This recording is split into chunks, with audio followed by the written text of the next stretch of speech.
Welcome to स्वास्थ्य tutorials. अभी हम लोग डिस्कस करने वाले हैं केमिस्ट्री का 11th क्लास का एक चैप्टर है स्ट्रक्चर ऑफ एटम। ये सेकेंड चैप्टर है। इसका पहले भी कुछ वीडियो अपलोड किया गया है। चूँकि स्टूडेंट्स का डिमांड था क्वांटम नंबर के बारे में, तो क्वांटम नंबर और इलेक्ट्रॉनिक कॉन्फ़िगरेशन का वीडियो पहले हम अपलोड कर दिए। अभी हम लोग स्टार्टिंग से इस चैप्टर को पढ़ेंगे। तो स्टार्टिंग में क्या था कि एटम के बारे में डाल्टन्स एटॉमिक थ्योरी है। डाल्टन्स एटॉमिक थ्योरी क्या, तो उन्होंने एटम के बारे में कहा कि एटम स्मॉलेस्ट पार्टिकल है जिसको इनडिविजिबल हम लोगों ने कहा कि इंडिविजिबल, उन्होंने कहा कि डिवाइड नहीं किया जा सकता है।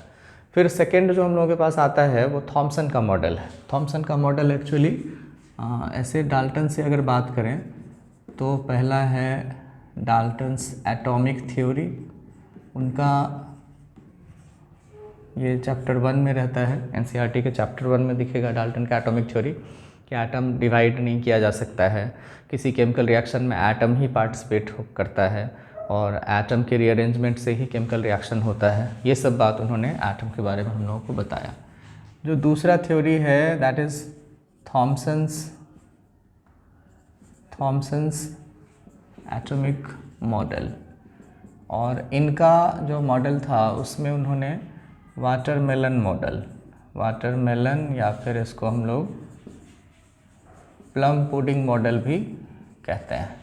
इस प्लम पुडिंग मॉडल में उन्होंने क्या कहा कि एटम जो है सो एक पॉजिटिवली चार्ज्ड स्फीयर होता है और इस पॉजिटिवली चार्ज्ड स्फीयर में निगेटिव पार्टिकल्स कहीं कहीं रैंडमली कहीं जो है सो प्लेस्ड होते हैं। एग्जैक्टली उनको ये नहीं पता था कि कहाँ पे होते हैं।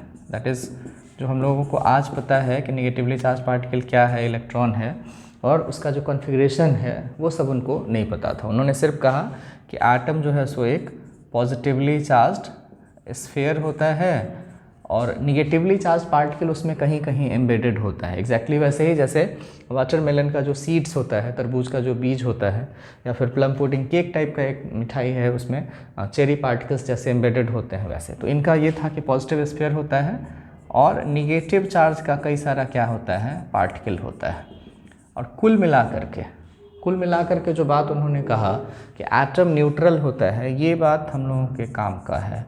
और न्यूट्रलिटी ऑफ एटम के बारे में सबसे पहले थॉमसन ने बताया। आज भी ये बात सच है कि एटम न्यूट्रल होता है। तो थॉमसन मॉडल में हम लोगों का सबसे इम्पॉर्टेंट पॉइंट यही निकल करके आता है कि एटम न्यूट्रल होता है।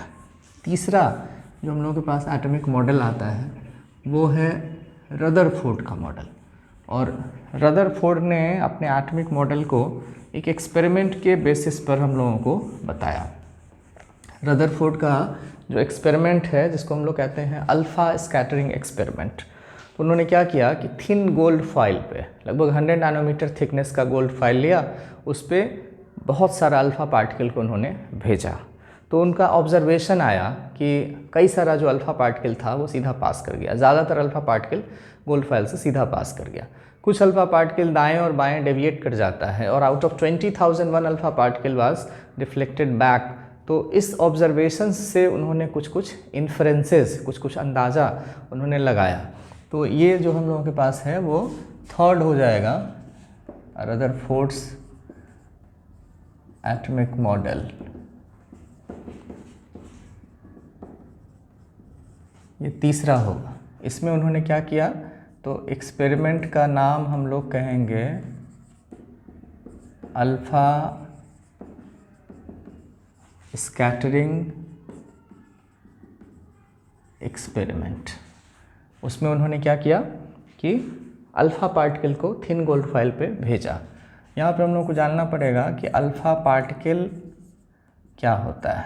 तो अल्फ़ा पार्टिकल बताया गया कि He++ आयन होता है जो कि अल्फ़ा पार्टिकल कहलाता है। सोर्स ऑफ अल्फ़ा पार्टिकल क्या होगा, तो अल्फ़ा पार्टिकल का सोर्स होता है कोई भी रेडियो एक्टिव सब्सटेंस, इसका सोर्स होता है किसी भी रेडियो एक्टिव सब्सटेंस, जैसे कि पोलोनियम है, रेडियम है, उन सबों से अल्फ़ा पार्टिकल प्रोड्यूस होते रहता है।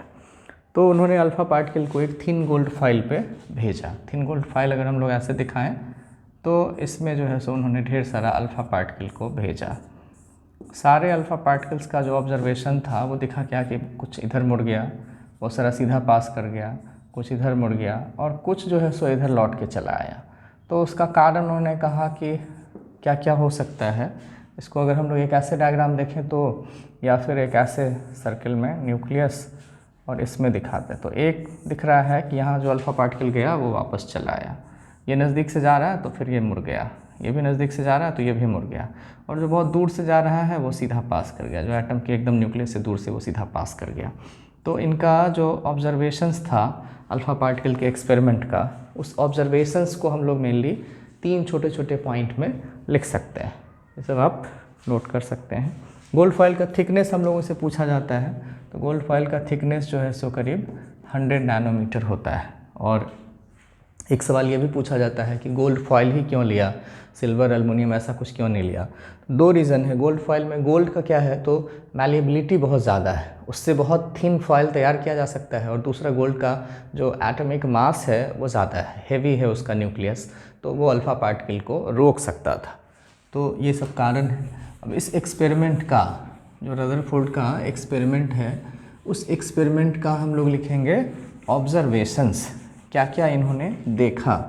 तो ऑब्जर्वेशंस को हम आपको पॉइंट वाइज बता दें, लिखवा दें।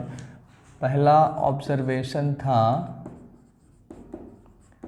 कि most of the alpha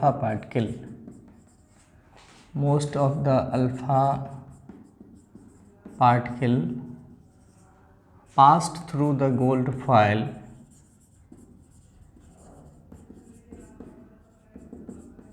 without any deviation, बिना कुछ मुड़े हुए ज़्यादा से ज़्यादा अल्फ़ा पार्टिकल गोल्ड फॉइल से सीधा पास कर गए। सेकेंड था कि some alpha particles were deflected away, कुछ अल्फा पार्टिकल जो है सो जो न्यूक्लियस है एटम का उससे दूर चले गए। और थर्ड जो इनका ऑब्जर्वेशन था वो था out of 20,000 alpha particles 1 alpha particle was deviated back। 20,000 में से कोई एक अल्फ़ा पार्टिकल जो है सो अपने रास्ते पर वापस चला आया। तो ये इनके जो है सो रदरफोर्ड के एक्सपेरिमेंट का ऑब्जर्वेशंस था, और इन सारे ऑब्जर्वेशंस के बेसिस पर उन्होंने हम लोगों को कुछ कुछ पॉइंट्स बताया जिसको कहते हैं इन्फरेंसेस। तो इन्फरेंसेस क्या क्या हुआ, तो पहला तो ये था कि एटम के अंदर जो है ना most of the space empty है, मतलब खाली है, एटम के अंदर ज़्यादा से ज़्यादा जगह जो है सो खाली है। ये पहला इन्फ्रेंस उन्होंने पहले पॉइंट से लगाया। दूसरा क्या बताया कि एटम के सेंटर पे न्यूक्लियस होता है जिस पे कि पॉजिटिव चार्ज होता है, इसी पॉजिटिव चार्ज की वजह से क्या होता है, तो अल्फ़ा पार्टिकल का डेविएशन होता है। और तीसरा ऑब्जर्वेशन उन्होंने जो देखा उससे उन्होंने क्या कहा कि न्यूक्लियस बहुत छोटा होता है। न्यूक्लियस के बारे में उन्होंने कहा कि वेरी स्मॉल होता है और साथ में हेवी भी होता है, भारी भी होता है। अदरवाइज़ वो भारी नहीं होता तो अल्फ़ा पार्टिकल को रोक के नहीं रख सकता था। तो ये सब हम लोगों का रदरफोर्ड के एक्सपेरिमेंट से जो है सो जानकारी मिलती है। और न्यूक्लियस के और एटम के जो साइज़ है उसके बारे में उन्होंने एक हम लोगों को मेज़रमेंट करके बताया कि न्यूक्लियस का रेडियस और एटम का रेडियस, उन दोनों के बीच में क्या संबंध होता है, क्या रिलेशन होता है। तो उन्होंने रेडियस ऑफ एटम और रेडियस ऑफ न्यूक्लियस बताया हम लोगों को। रेडियस ऑफ एटम और रेडियस ऑफ न्यूक्लियस ये था लगभग 10⁻⁻10 मीटर, और ये 10⁻⁻15 मीटर, तो ये करीब 10⁵ आएगा। मतलब एटम का जो रेडियस है वो न्यूक्लियस के रेडियस से करीब 10⁵ टाइम्स बड़ा है। कंपैरिजन करने के लिए उन्होंने कहा कि अगर आप एक फुटबॉल के मैदान में एक मटर का दाना बीच में रख दें तो मटर का दाना न्यूक्लियस को रिप्रेजेंट करेगा, और पूरा का पूरा जो फुटबॉल के मैदान का एरिया है वो एटम के साइज़ को रिप्रेजेंट करेगा। इस रेशियो में न्यूक्लियस और एटम है। तो यहाँ से पता चल रहा है कि न्यूक्लियस कितना छोटा होता है। इसी वजह से 20,000 में से कोई एक अल्फ़ा पार्टिकल उससे टकरा के अपने रास्ते पर वापस चला आता है। तो ये सब जानकारी हम लोगों को रदरफोर्ड के एटॉमिक मॉडल से मिल जाता है। और रदरफोर्ड के एटॉमिक मॉडल्स में मेजर क्या हो गया ड्रॉबैक, एक प्रॉब्लम क्या हो गया कि उन्होंने इलेक्ट्रॉन के बारे में कहा कि इलेक्ट्रॉन न्यूक्लियस के चारों तरफ गोल गोल घूमेगा, और उस समय तक मैक्सवेल का थ्योरी आ चुका था जिसमें बताया गया कि अगर इलेक्ट्रॉन चार्ज पार्टिकल है और वो न्यूक्लियस के चारों तरफ गोल गोल घूमेगा तो उसमें से इलेक्ट्रोमैग्नेटिक वेव्स निकलेगा, और due to the emission of electromagnetic waves electron का जो रास्ता है वो एग्जैक्टली सर्कुलर नहीं रह जाएगा, इलेक्ट्रॉन इस तरह का एक रास्ता अपनाएगा और न्यूक्लियस जो पॉजिटिवली चार्ज है उसमें जाकर के गिर जाएगा, और इन सबों के होने में ज़्यादा नहीं 10⁻⁸ सेकेंड लगेगा। तो एटम का मॉडल जो है रदरफोर्ड का वो अनस्टेबल लोगों ने साबित कर दिया कि स्टेबल ही नहीं है, सबसे बड़ा प्रॉब्लम ये हो गया। तो अब दूसरा मॉडल हम लोगों को बताना है जिसमें कि एटम के स्टेबिलिटी को साबित किया जा सके। अगले वीडियो में हम लोग उसके बारे में बात करेंगे।